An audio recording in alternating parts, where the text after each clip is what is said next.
Ini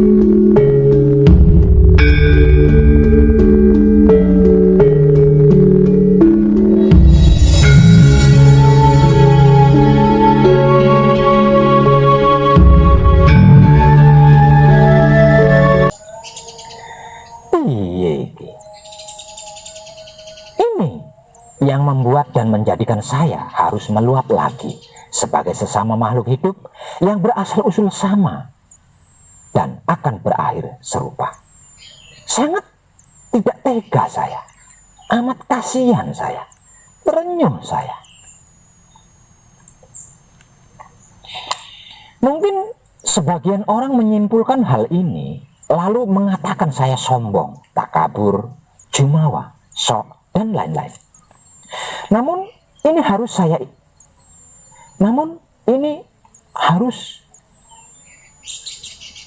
gimana ya? Namun ini harus saya informasikan. Namun ini harus saya informasikan. Tidak peduli orang mengatakan saya sombong, takabur, jumawa, sok, dan lain-lain. Saya tidak peduli, karena ini harus tetap saya informasikan untuk menggugah kesadaran-kesadaran yang masih terlelap tidur. Dan saya berharap bagi yang kesadarannya sudah terbangun melakukan hal yang sama seperti ini. Kasihan saudara-saudari kita yang terlena dalam lelap tidurnya.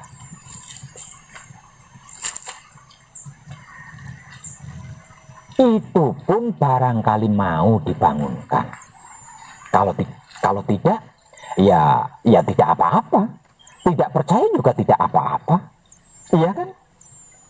Yang penting saya dan panjenengan sudah mewujudkan kepedulian sebagai sesama makhluk hidup yang berasal usul sama dan berakhir serupa.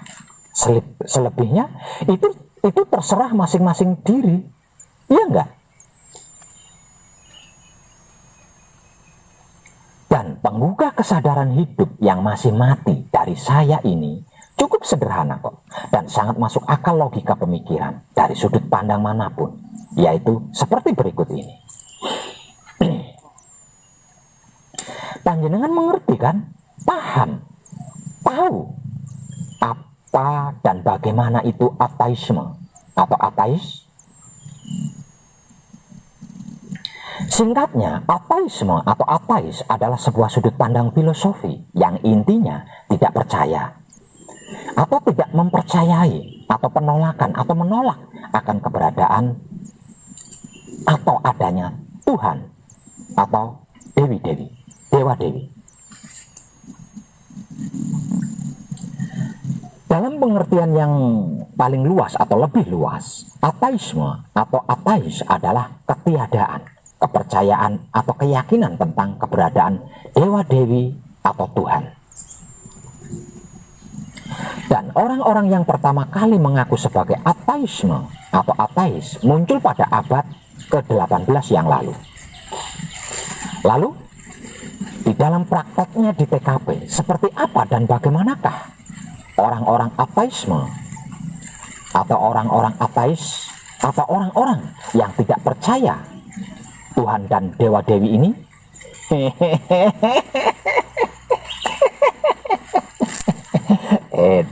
Tenan.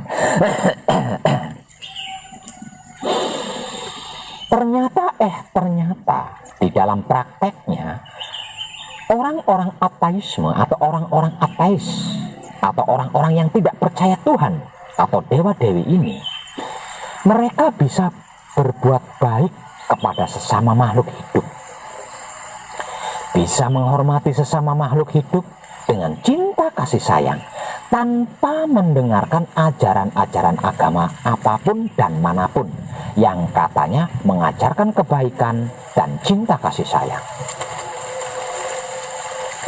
Harusnya hal ini menjadi pertanyaan yang paling mendasar sebagai bahan perenungan bagi mereka yang beragama. Kalau memang benar bahwa agama mengajarkan kebaikan dan cinta kasih sayang, Maka menjadi tidak lucu jika pada prakteknya di TKP tidak saling menyukai satu sama lainnya.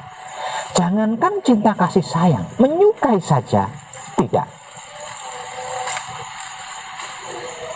Sampai-sampai saya jadi berkesimpulan bahwa yang sebenarnya adalah bukan Tuhan yang menciptakan manusia, melainkan manusialah yang menciptakan Tuhan, sesuai dengan gambar yang manusia maui dan sukai. Sebab karena sebab, jika Tuhan yang menciptakan manusia, tentunya di dunia ini hanya ada satu agama saja yang benar-benar dari Tuhan itu sendiri. Karena manusia yang menciptakan Tuhan, maka agama datang dengan segala pengaruh sesuai versinya masing-masing dan mengeklaim bahwa agamanya lah yang paling benar dan datang dari Tuhan. Pada akhirnya, beberapa kelompok agama, bahkan yang tidak beragama pun sama-sama terjun ke dalam dualisme, yaitu berbuat baik dan berbuat buruk, atau berbuat benar dan berbuat salah. Maka timbullah perbedaan pandangan dan keributan, di mana semua umat yang beragama mengeklaim bahwa agamanya lah yang paling benar dan asli dari Tuhan loh. Layaknya ulat-ulat kecil yang jelek saat ribut untuk memperebutkan menjadi kupu-kupu yang paling cantik. Dengan kenyataan di TKP seperti itu, saya berkesimpulan lagi bahwa untuk bisa benar-benar berbuat baik terhadap sesama makhluk hidup dengan cinta kasih sayang secara total, universal, tanpa ego pamrih arogan, maka harus melupakan Tuhan, seperti orang-orang ateisme atau ateis. Mengapa demikian? Cobalah bercermin pada seorang siswa yang mengerjakan pekerjaan rumah dari gurunya. Bukan karena benar-benar berniat untuk mengerjakannya, akan tetapi karena dia takut dengan hukuman dari gurunya. Siswa jenis ini adalah siswa yang munafik. Seiring pertumbuhannya, bisa saja dia tergolong kaum-kaum hipokrit. Seseorang yang munafik yang mulai dari dalam ruangan kelasnya, siswa jenis ini tidak ribut di dalam kelas, juga bukan karena dia menghargai teman-temannya yang sedang belajar, tetapi karena dia takut dihukum oleh gurunya. Demikian pun kita, orang-orang yang beragama, dimulai dari cara kita berdoa dan saling mendoakan, juga dalam hal berbuat baik, bukan karena kita benar-benar total berbuat baik, akan tetapi karena kita takut akan hukuman Tuhan dan mengimpikan pahala-pahala.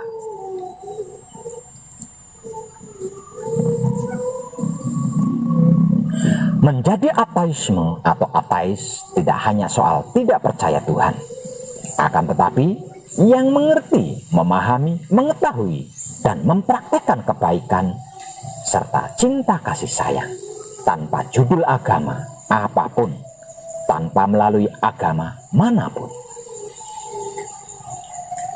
Serta mengerti, paham, tahu, dan bisa menghargai perbedaan tanpa melalui ayat-ayat kitab suci.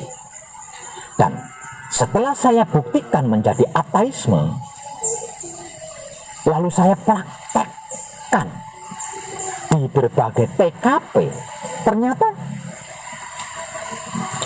sejatinya tanpa diniati saya sedang mengamalkan puncak ajaran dari semua agama-agama yang absolut, tanpa takut Tuhan dan embel-embel pahala untuk masuk surga atau menghindari neraka. Orang-orang beragama berusaha berbuat baik sebagai cara untuk menghindari neraka dan berhayal masuk surga. Sedangkan orang-orang yang tidak beragama berbuat baik tanpa tahu Tuhan serta neraka dan surga. Sampai di sini saya mendapat kesimpulan bahwa mau tidak mau, suka tidak suka, bisa tidak bisa, kita harus membunuh Tuhan. Membunuh Tuhan, ya, membunuh Tuhan. Kafir. Shh, jangan berisik. Tuhan buatan manusia atau Tuhan ciptaan manusia yang bergambar sesuai dengan yang dimaui dan disukai manusia itu yang harus kita bunuh melalui cara hidup manusia-manusia yang menciptakan Tuhan itu sendiri, bukan Tuhan yang sebenar-benarnya benar. Lalu bagaimana cara membunuh Tuhan buatan manusia atau Tuhan ciptaan manusia yang bergambar sesuai dengan yang dimaui dan disukai oleh manusia itu? Ini adalah sebuah teknik sederhana, namun seakan-akan rumit jikalau kita belum terbiasa. Bahwasanya membunuh Tuhan sama dengan menghilangkan Tuhan dalam kehidupan dan angan-angan pikiran kita sendiri. Tidak ada cara dan teknik yang lain selain menjadi Tuhan, seperti yang sudah saya informasikan sebelumnya di video ini.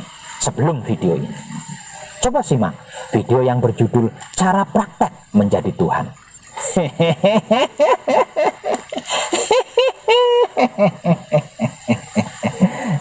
Dan tenang,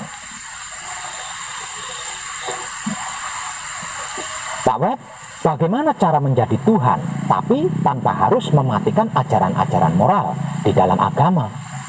Loh, katanya mau masuk tapi tidak tahu pintunya. Diajak masuk kok malah minta keluar lagi. Iya toh? Belum capek ya? Untuk sebuah pengetahuan, oke lah. Saya beri contoh penggambaran seperti ini.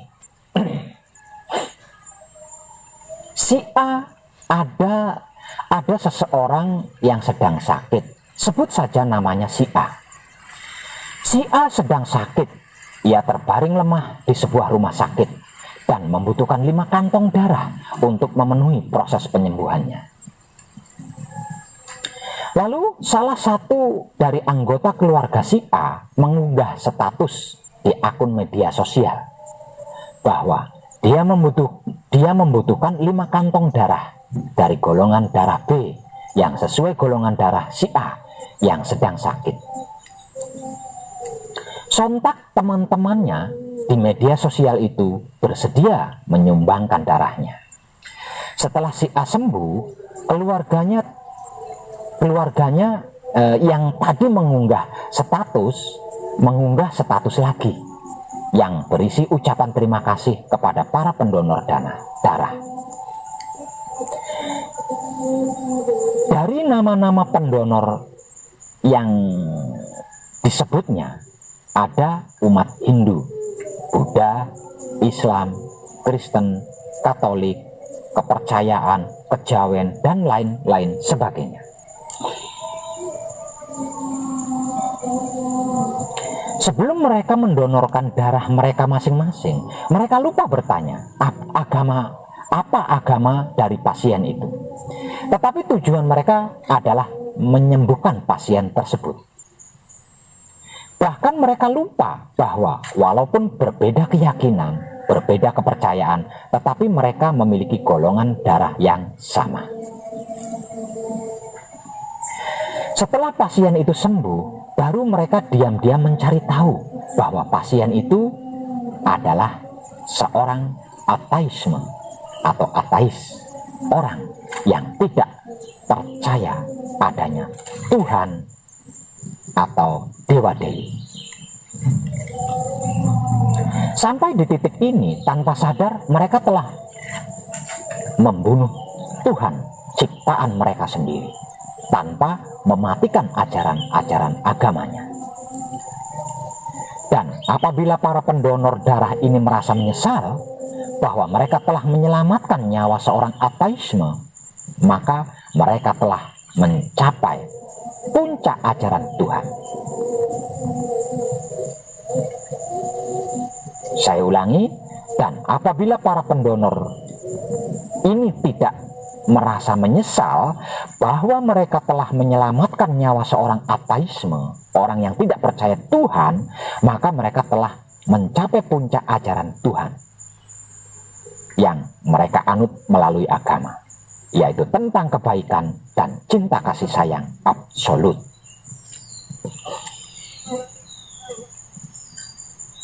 Namun apabila satu atau dua di antara mereka yang menyesal dan merasa najis karena telah menyumbangkan darah kepada seorang ateisme itu, sebenarnya dia sedang mempermalukan Tuhan di dalam agamanya sendiri di hadapan beberapa agama yang lain di sekitarnya. Maka apabila Anda panjenengan benar-benar seorang yang beragama, pergilah ke tempat ibadah agama panjenengan karena iman, bukan karena ingin dilihat orang dan takut akan Tuhan, melainkan menjadikannya sebagai tanggung jawab sebagaimana panjenengan seorang penganut ajaran agama. Demikian halnya jika berbuat baik, bukan karena ingin dipuji atau mendambakan surga dan takut neraka, juga karena takut akan Tuhan, melainkan cara untuk menunjukkan tanggung jawab panjenengan sebagai seorang makhluk sosial yang mencintai, mengasihi, dan menyayangi sesama, serta menghargai perbedaan. Sebagaimana seorang ateisme atau ateis yang tidak memiliki agama dan tidak mempercayai adanya Tuhan atau dewa-dewi, tetapi berbuat baik tanpa melihat agama orang-orang di sekitarnya. Agama hadir bukan untuk mengoreksi iman orang lain, tetapi untuk mengoreksi diri sendiri. Agama ada untuk menemukan persatuan yang solider di antara perbedaan. Agama ada untuk menemukan persatuan yang solider di antara perbedaan. Sebab karena kita semua memang tidak sama, akan tetapi dalam kesadaran cinta kasih sayang universal atau kesadaran murni, kita tidak berbeda.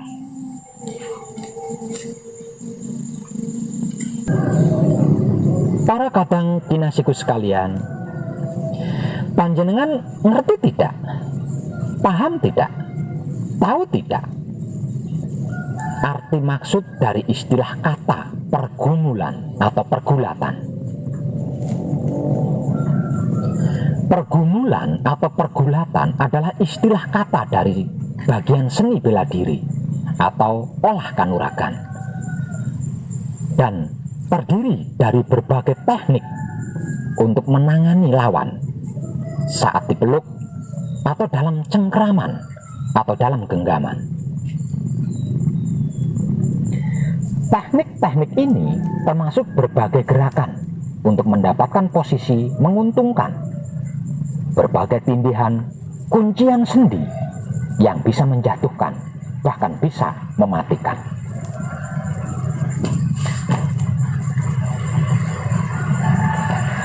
Namun pergumulan atau pergulatan yang saya maksud di sini bukanlah pergumulan atau pergulatan dengan seorang musuh di TKP atau seorang lawan di atas pentas seni. Melainkan pergumulan atau pergulatan dengan yang kita cintai, kita kasihi, dan kita sayangi. Entah itu istri, pacar, atau selingkuhan.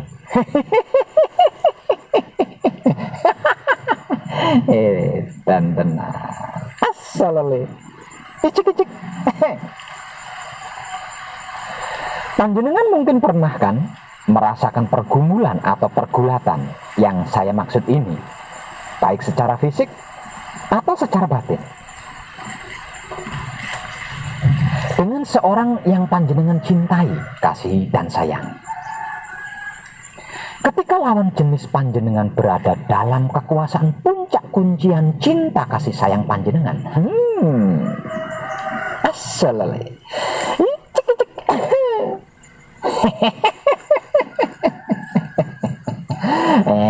dan benar tak sobek-sobek, tak wek-wek, tak amat-amat.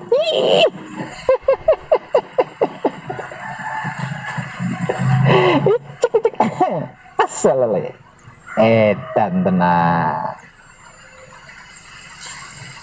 Ini terlepas dari yang namanya benar atau salah loh, atau siapa yang benar, siapa yang salah. Pada dasarnya, apa yang tertanam dalam rasa dan perasaan panjenengan bisa panjenengan rumuskan sebagai sesuatu keindahan yang tak terbandingkan. Ya apa iya? Hayo. Demikian pula setiap